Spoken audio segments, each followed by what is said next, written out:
ñu nekkoon nga xam ne suñu waxee waxu manifestation dañ leen koy tere tey nga dem ba boo xewlee manifestation non seulement kenn du ko interdit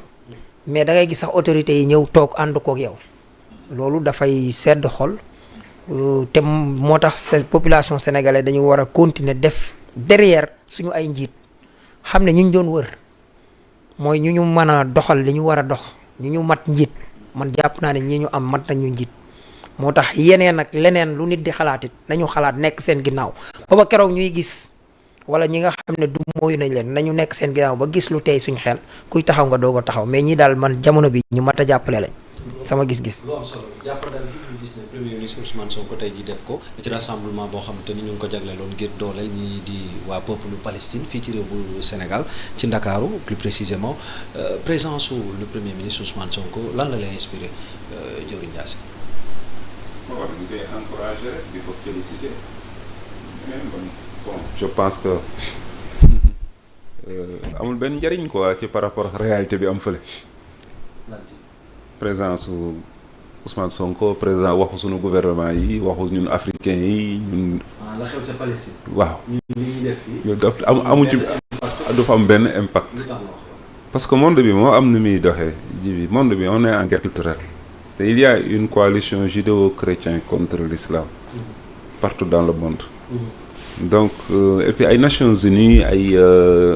les organisations internationales. yooyu yëpp c'est des organisations mafieuses yoo xamante ne c'est pour continuer à coloniser le monde. parce que Israël il viole les lois en permanence depuis combien de temps 1967 ba léegi. kay li ko may sañ-sañ mu def li muy def Amérique la. tu vois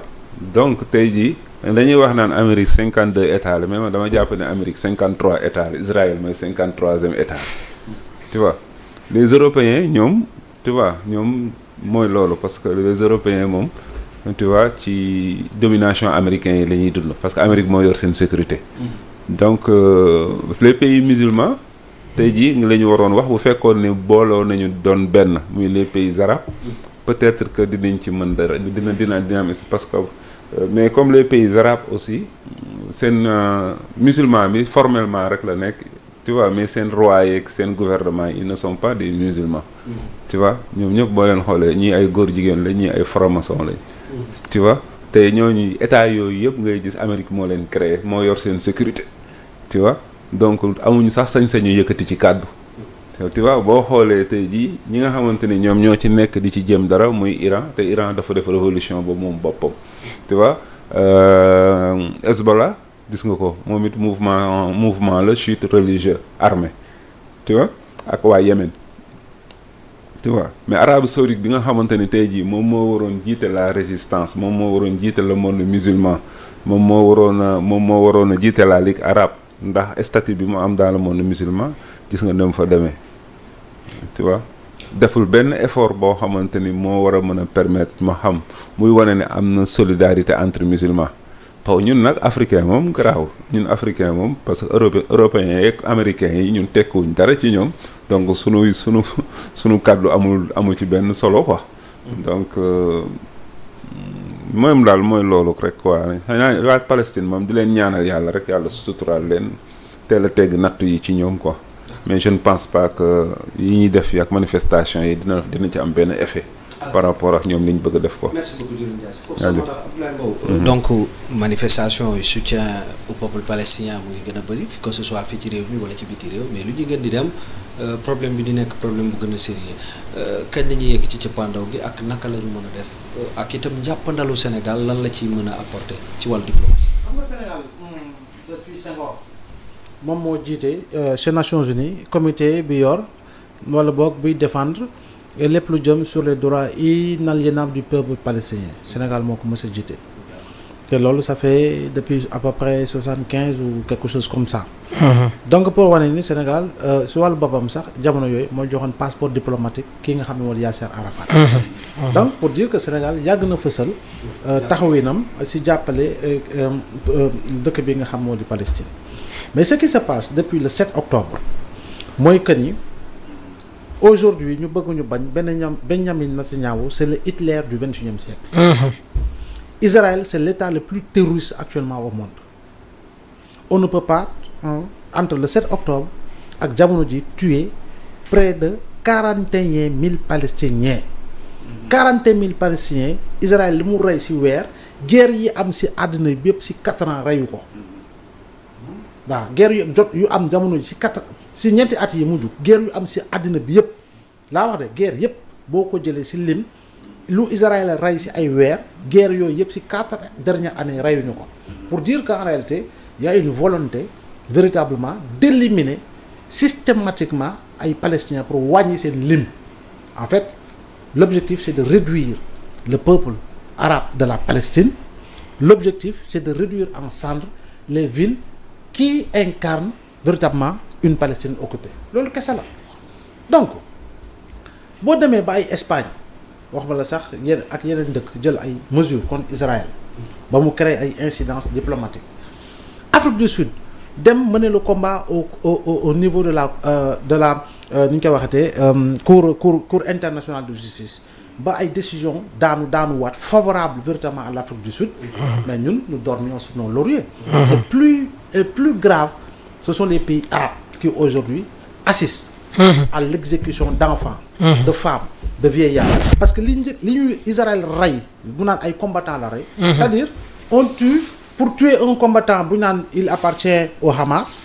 on tue 50 Palestiniens en même temps. pour rey benn combattant. Et bien on dira oui c'est tout à fait normal gis nga intervention bu ñuy def au niveau de la Cisjordanie occupée. Et c'est du grand n'importe quoi. Il y a eu combien d'injonctions des Nations Unies, combien de décisions des Nations Unies,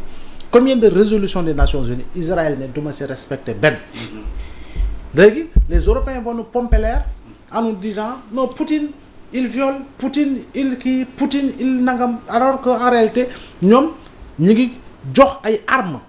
ki nga xam ne moo di Israël. Les États-Unis fournissent des armes, des tonnes d'armes à Israël pour bombarder la Palestine. Ba pare Blinken il fait le tour du monde ou il fait le tour du truc pour créer des conditions d'un cessez-le-feu. C'est du grand n'importe quoi. C'est du grand n'importe quoi. te loolu wax ko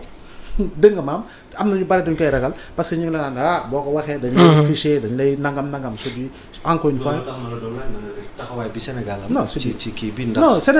Sénégal depuis lors sa démarche a été molle si prise de décision yi léegi nag comme régime dem na régime ñëw na on verra régime bi ñëw toog naka lay taxawee ci problème boobu ñun daanaka lu ñuy signifier bariwul mais sur le plan de la diplomatie Sénégal lu mu war a mën a jouer yaatu na bari na donc foofu nag la ñu war a teg baaraam léegi nag une marche yàggul tuuti quand des gens organisaient une marche ou voulaient organiser une marche pour la Palestine dañ leen doon lacrymogène lu yàggul dara dañ leen doon lacrymogène léegi nag comme premier ministre moom def na wax na bokk na te wax na sax dina bokk ci dox bi su ma jëmul kii sa wolof wax na dina bokk ci manifestation bien sûr waaw ci dox su ma jëmul donc loolu la ñuy xaar ci autorité ñoom ñëpp ñu jàpp engagement mais il y a un regard hypocrite des pays musulmans bien sûr il y a une position hypocrite des pays musulmans te ka ca jiitu nag malheureusement xam ngeen ko mooy benn doomu Amérique mooy Arabie Saoudite Iran gis ngeen ko on veut nous faire croire que l'Iran est un état terroriste, est un état qui finance le terrorisme. C'est du grand n'importe quoi. Il faut que ñun ñu xam fa la ñu bokk ak tubaab bi lu ñuy jaay tubaab bi ku ñu la peindre na kii dictateur la daf leen arrangé wul bu leen arrangé ñuy tuddee ko suba le plus grand démocrate tubaab bi ñoo financé ñoo samp Saddam Hussein ñoo ko financé jàppale ko bu muy guerre ak Iran tubaab bi ñoo wëlbati ko nii kii mooy dëmmu Afrique kii mooy dëmmu adduna bi fexe non c'est la vérité fexe ba faat ko dëgg ñoom ñoo jël créer condition pour faat Kadhafi. L'Afrique était en train de regarder ñuy rey far Kadhafi defuñu ci dara donc jibi c'est ça le drame et c'est malheureux kon boog ñu lay jullit la ñu gis nga dara bu ñu mettee suñu si mënul dem xeex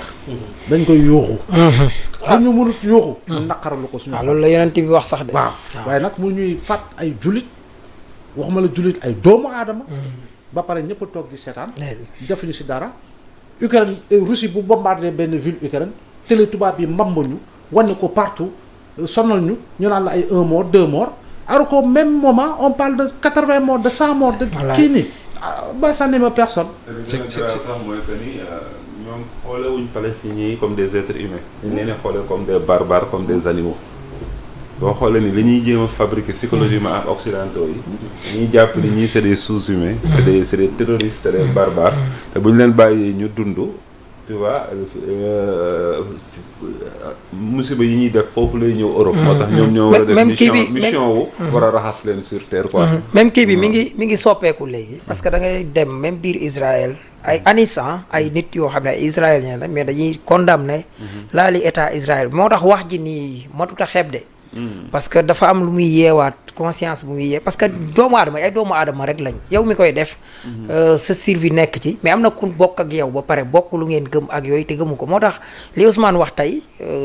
mat a jàpp mooy mbir mi dafa dem ba toll foo xam ne nekkatu mbiru diine te gis nga am na dañ ko yàgg di bëgg a faje ci diine mais dafa mel ni li gën a efficace comme ni ko Ousmane waxee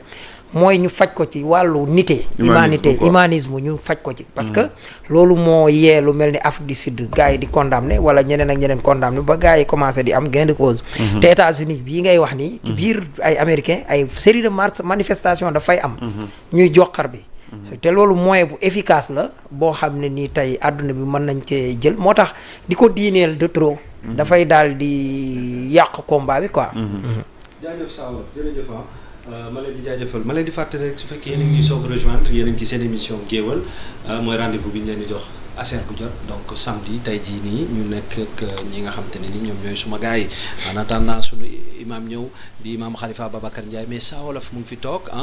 Jëwriñ Ndiassé ak itam Abdoulaye Mbow ñu nekk nag ci ponk bu njëkk ci sunu émission xam naa ne nag dañ koy aborder d'une manière très rapide waaye en attendant ngeen permettre rek ma nuyu ñi nga xam te ne ni ñoom ñooy ñu ñuy suivre les internautes amuñu seen fay ndaxte ñoom ñu ngi gis ñu ngi commenter waaye gën leen a aimer partager su ko defee tamit ngeen commenter itam li ñuy waxtaan yéen tamit am ngeen ci seen kàddu su ngeen yoree sax ay question ngeen posé ko ci ponk bu ñu nekk rek dinaa ko jox ki ngeen ko adressé mais en attendant Abdoul Kanté laa gis nii André Modou Ndaw moom ak waa MTG yëpp ñu ngi leen di nuyu Papa Niang depuis Espagne maa ngi laa ziar bu baax a baax a baax a baax Pape Ibrahima Faye moom sunu waay la nee na ma le Sénégal a signé des accords avec Israël sur le plan de la sécurité depuis longtemps waaye merci beaucoup ci rappel boobu Pape Ibrahima donc saa Kaolack ñu ngi lay ziara yéen ak waa Kaolack yëpp comme ça wolof ak waa Touba yëpp waa ak képp kuy wolof rek te dëkk ci réew mi donc li 30 secondes la yoo xam tamit dama leen koy jox rek pour nuyu leen Wakanda jaajëf Fatou Kébé Fatou Ndour Bel Noble Aline Salzar yéen ñëpp André Modou Ndaw tout le monde ñu ngi leen di jaajëfal El Hadji Thiam sa sant bi neexul donc ñu ngi lay nuyu bu baax a baax a baax waa Espagne Italie Angleterre foo waay mën di nekk rek cant ak ngërëm donc ñeel na leen ci ponk yi maa ngi ñëwaat ci kanam mayaat leen 30 secondes boo xam dama leen di ziare yéen ñëpp ngir jox li nga xam te ne moom ngeen di bind parce que ci émission bi ngeen bokk Sawolof ci semaine bi tamit gën na cee fës tey jii rek saa si tembe ñu nemmeeku benn rejet bu ñu teg ci jëm ci projet bi jëm ci wàllu suppression HCCT mooy au conseil des collectivités territoriales ak lii di CSE donc conseil économique social et environnemental